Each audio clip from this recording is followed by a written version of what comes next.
जय श्री साई। मोर आराध्य श्री साईनाथ चरण कमल मोर षष्ठांग प्रणाम। पूज्य गुरुजी पादपद्म षष्ठांग प्रणाम करी आज लीलावली को आम आसवा।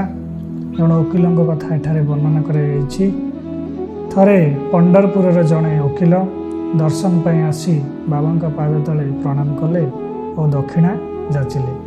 बाबा कहले देख लोक केते चालाक अछंती, अन्य आगे गाली गुलज कर अचत एठक आसी दक्षिणा दियंती। ए कथार रहस्य कई बुझीपारे ना। तेबे वकिल जनक कहले जे यह तांको लक्ष्य करी बाबा कहिसंती। थरे पंडरपुरर सबजज का देह खराब थिला एवं से सुस्थ हेबा पई बाबा निकट को आसीथिले। सेतेबेले मु तांको समालोचना करी कहिथिली जे साई बाबा जणे पागला फकीर, देह भल करिवार सामर्थ्य तांकर नहीं।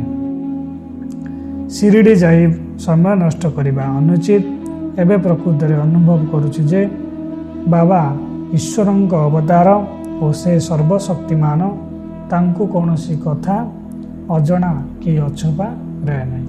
यह थिला आजिर लीलावलीर कथा।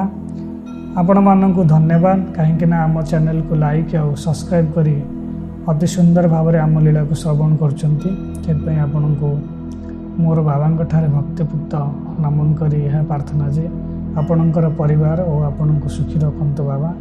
आपणकर जहाँ भी किसी इच्छा अच्छी बाबा ताको पूर्ण करंतु।